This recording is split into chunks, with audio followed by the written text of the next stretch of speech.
Good morning students. बेटा आज मैं आप लोगों को आपकी पुस्तक रुचिरा तृतीयो भागः इसका फर्स्ट चैप्टर सुभाषितानि इसके श्लोकों के अर्थ समझाने जा रही हूँ। सुभाषितानि दो शब्दों से मिलकर बना है, सु प्लस भाषित। सु माने अच्छे, सुंदर या मधुर, और भाषित माने वचन, बोली गई वाणी, यानी अच्छे वचन, मधुर वचन। इसका फर्स्ट श्लोक है, गुणा गुणज्ञेषु गुणा भवन्ति ते निर्गुणं प्राप्य भवन्ति दोषा। गुणा माने गुण, गुणज्ञेषु गुणी व्यक्तियों को प्राप्त करके गुणा भवन्ति गुण हो जाते हैं या बन जाते हैं। यानी गुण जो हैं वो गुणी व्यक्तियों के पास रहने पर तो गुण ही बने रहते हैं, किंतु वही गुण ते माने वे सभी गुण निर्गुणम प्राप्य माने निर्गुण व्यक्ति को प्राप्त करके, अवगुण वाले व्यक्ति को प्राप्त करके भवंती दोषा दोष बन जाते हैं। अर्थात व्यक्ति जब किसी गुणी व्यक्ति का साथ पाता है तो वह स्वयं भी गुणवान हो जाता है, उसके गुणों से युक्त हो जाता है। और यदि वही व्यक्ति किसी निर्गुण व्यक्ति का साथ पाता है तो उसके जो गुण हैं वो दोष में बदल जाते हैं। सुस्वादु तोयाः प्रभवन्ति नद्यः, जिस प्रकार से सुस्वाद स्वादिष्ट तोयाः, तोयाः मीन्स जल से युक्त, जिस प्रकार स्वादिष्ट जल से युक्त नद्यः नदियाँ प्रभवन्ति बहती हैं, अर्थात जिस प्रकार नदियों में स्वादिष्ट एवं पीने योग्य जल बहता है, पानी बहता है, किंतु वही समुद्रम आसाद्य, समुद्र से आसाद्य माने मिलकर के, भवंती अपेयाः, अपेयाः माने पीने योग्य न रह जाना, अपेय बन जाना, किंतु वही जल समुद्र से मिलकर अपेय हो जाता है या पीने योग्य नहीं रह जाता है। आप इसका अर्थ नीचे से भी बोल सकते हैं, जिस प्रकार नदियों में स्वादिष्ट एवं पीने योग्य जल बहता है, किंतु वही जल समुद्र में मिलकर अपेय हो जाता है, उसी प्रकार से गुणवान लोगों के साथ रहने से मनुष्य भी गुणी बन जाते हैं या उनके गुण भी गुण ही बने रहते हैं, किंतु वही व्यक्ति यदि निर्गुणों का साथ पा लेते हैं तो उनके वह गुण दोष में बदल जाते हैं। अब समझ आ गया होगा आपको अच्छे से। सेकंड नंबर है, साहित्य संगीत कला विहीनः साक्षात पशु पुच्छ विषाणहीनः। इसमें कहा गया है कि साहित्य संगीत और कला से विहीन, विहीन माने रहित, जिसके पास ये सब चीजें नहीं है। साहित्य माने क्या हो गया, पढ़ाई है ना, आपके वेद पुराण उपनिषद पहले तो ये पढ़ाए जाते थे, लेकिन अब क्या है, अब आपको हर एक सब्जेक्ट की नॉलेज दी जाती है, तो साहित्य से मतलब यहाँ पर शिक्षा से है। संगीत जैसा कि आप जानते हैं किसी भी प्रकार का संगीत हो सकता है, और कला, कलाएं भी बहुत प्रकार की मानी गई हैं। तो साहित्य संगीत और कला से रहित या विहीन व्यक्ति साक्षात पशु, ऐसे पशु के समान होता है। कैसे, पुच्छ विषाणहीन, पुच्छ माने पूंछ और विषाण माने सींग और हीन माने रहित, यानी पूंछ और सींग के बिना, रहित यानी कि बिना, वह ऐसे पशु के समान होता है जिसके न तो पूंछ होती है और ना ही सींग होते हैं।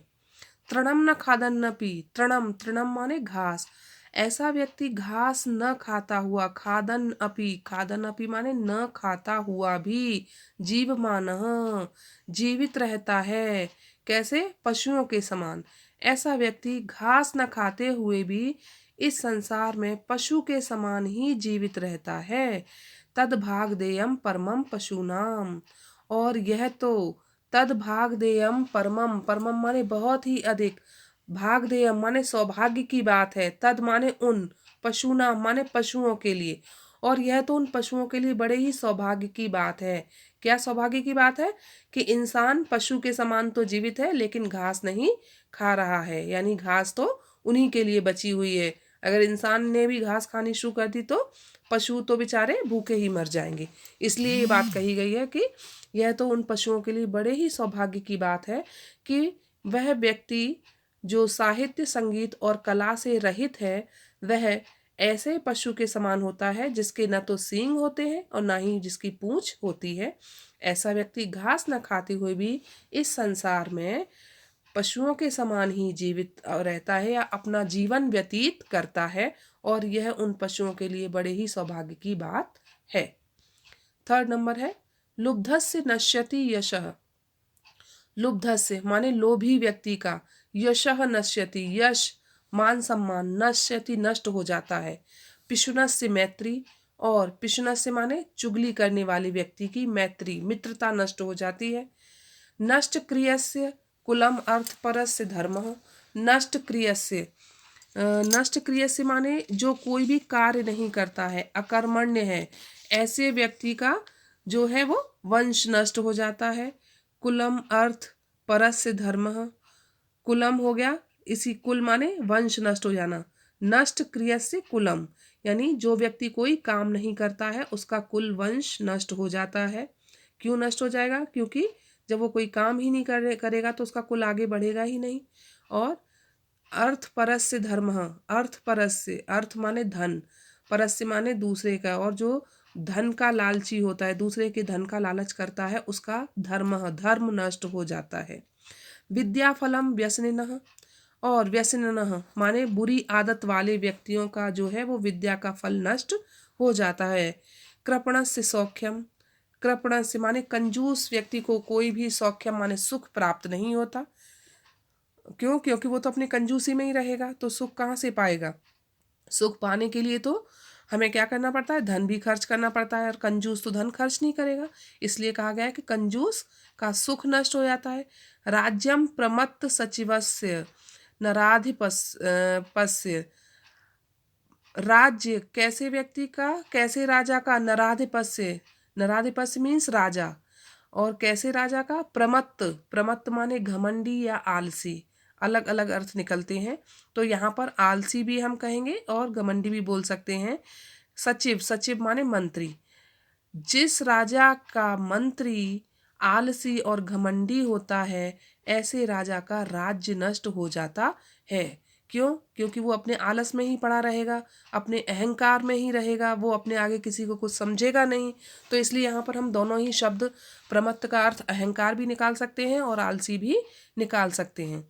तो आलसी मंत्री के राजा का राज्य नष्ट हो जाता है, या तो घमंडी मंत्री के राजा का राज्य नष्ट हो जाता है। नेक्स्ट है पीत्वा रसम तु कटुकम मधुरम समानम, माधुर्यम एव जनयेत मधुमक्षिका असौ। इसका मीनिंग यहाँ लास्ट से निकलेगा, सेकंड लास्ट असौ से, ठीक है। असौ मधुमक्षिका, यह मधुमक्खी, पीत्वा रसम कटुकम मधुरम समानम, मधुरम कटुकम, कटुकम माने कड़वा और मधुरम माने मीठा। यह मधुमक्खी कड़वे और मीठे रसम माने रस को, समानम पीत्वा एक समान पीकर, माधुर्यम एव जनयेत, माधुर्यम एव माने मधुर रस का ही निर्माण, जनयेत माने निर्माण करना, जन्म देना, उत्पन्न करना, यानी मीठे शहद का ही निर्माण करती है। एक बार फिर से सुनो, यह मधुमक्खी कड़वे, कटुकम माने कड़वे और मधुरम माने मीठे रस को, समानम एक समान पीकर, पीत्वा माने पीकर, माधुर्यम एव जनयेत मीठे शहद का ही निर्माण करती है। संतः तथैव, तथैव माने उसी प्रकार से, संत लोग, सज्जन लोग भी, सम सज्जन दुर्जना नाम, श्रुत्वा वचः मधुर सूक्त रसम सृजन्ति। तथैव संतः, उसी प्रकार से सज्जन व्यक्ति भी, सज्जना नाम, सज्जन दुर्जना नाम, सज्जनों और दुर्जनों की, सम माने एक समान, वचः श्रुत्वा वचनों को सुनकर, यानी चाहे सज्जन के वचन वो सुने चाहे दुर्जन के वचन सुने, दोनों के वचनों को एक समान ही सुनकर, मधुर सूक्त रसम सृजन्ति, मधुर वचनों की रचना ही करते हैं, मधुर वाणी की ही रचना वो करते हैं। यानी वो चाहे सज्जन की बुरी अच्छी बातें सुने या दुर्जन की बुरी बातें सुने, लेकिन उनकी वाणी में कभी भी वो दुर्जन की दुर्जनता नहीं आती है। बल्कि उनके मुख से तो हमेशा ही मधुर वाणी ही निकलती है, यानी वो उसका ही सृजन करते हैं। अब आपको अच्छे से समझ आया होगा। नेक्स्ट है विहाय पौरुषम यो हि देवमेव अवलंबते प्रासाद सिंहवत तस्य मूर्धिन तिष्ठन्ति वायसाः। विहाय पौरुषम, पौरुषम माने पुरुषार्थ, कर्म को, मेहनत को, परिश्रम को, विहाय माने छोड़कर, यो माने जो व्यक्ति, यो पौरुषम विहाय, जो व्यक्ति पुरुषार्थ को या कर्म को या मेहनत को छोड़ करके, विहाय माने छोड़ करके, दैवम अवलंबते, दैवम दैवम माने भाग्य, अवलंबते माने सहारा लेना, बैठे रहना, भाग्य के सहारे बैठे रहते हैं या भाग्य पर ही भरोसा करके बैठे रहते हैं, उसका सहारा लेते हैं। प्रासाद सिंहवत तस्य, तस्य माने उसकी हालत, उसकी दशा या उसकी स्थिति। प्रासाद, प्रासाद मीन्स महल में, सिंहवत महलों के बाहर बने हुए शेर की तरह से ही होती है, जिसके मूर्धिन माने सिर के ऊपर, वायसाह तिष्ठन्ति, वायसा मीन्स कौवे, कौवे जो होते हैं वो बैठे रहते हैं। यानी राजमहलों के बाहर, महलों के बाहर में जो शेरों की मूर्तियां बनी होती हैं, उनके ऊपर, सिर के ऊपर जिस तरह कौवे बैठे होते हैं, जो व्यक्ति कर्म नहीं करते, भाग्य के भरोसे बैठे रहते हैं, उनकी हालत भी ठीक उसी प्रकार हो जाती है, अर्थात उनका कोई भी मान सम्मान नहीं करता है। अब समझ आया आपको। अदरवाइज तो क्या होता है, शेर को देख करके कोई भी उसके सामने रह सकता है, उसके सिर पर बैठना तो बहुत दूर की बात है, उसके सामने भी खड़े रहने की कोई हिम्मत नहीं करता। लेकिन वो शेर कैसा है, वो असली शेर तो है नहीं, वो तो एक मूर्ति है। तो उसी प्रकार से जो व्यक्ति मेहनत नहीं करते हैं, भाग्य के सहारे बैठते हैं, उनका भी कोई इस संसार में मान सम्मान नहीं करता है। नेक्स्ट है पुष्प पत्र फल छाया मूल वल्कल दारुभिः धन्या महीरुहा येषां विमुखम यान्ति नार्थिनः। पुष्प माने फूल, पत्र माने पत्ते, फल, छाया, मूल, मूल माने जड़, वल्कल, वल्कल माने छाल, पेड़ की छाल होती है ना वो, दारू भी माने लकड़ियां। तो लकड़ियों आदि से महीरुहा, यहाँ से मतलब निकालेंगे, महीरुहा माने पेड़, पेड़ जो हैं वो फूलों से, पत्तों से, फलों से, छाया से, जड़ से, छाल से और लकड़ियों आदि से युक्त बड़े ही धन्य होते हैं, उन्हें बड़ा ही धन्य माना गया है, जिसके कारण ये शाम उनके पास नार्थिनः, नार्थिनः माने मांगने के लिए आने वाले याचक लोग, जो किसी से कुछ मांगते हैं वो याचक कहलाते हैं। तो जिसके कारण उनके पास आने वाले याचक विमुखम यान्ति, विमुखम माने कभी भी निराश होकर, यान्ति नहीं वापस लौटते, यानी उनसे कुछ ना कुछ लेकर जरूर ही जाते हैं। अर्थात पेड़ों के पास देने के लिए बहुत कुछ होता है, क्या क्या, फूल, पत्ते, फल, छाया, जड़, छाल, लकड़ी आदि। तो जिसके कारण जो व्यक्ति उनसे जो कुछ भी लेने के लिए आता है, जिस उम्मीद से आता है, वे अपने पास मांगने के लिए आने वाले हर व्यक्ति को, हर याचक को उसकी मनोकामना पूर्ण करते हैं, वो चीजें देकर, उन्हें कभी भी खाली हाथ लौटाते नहीं हैं।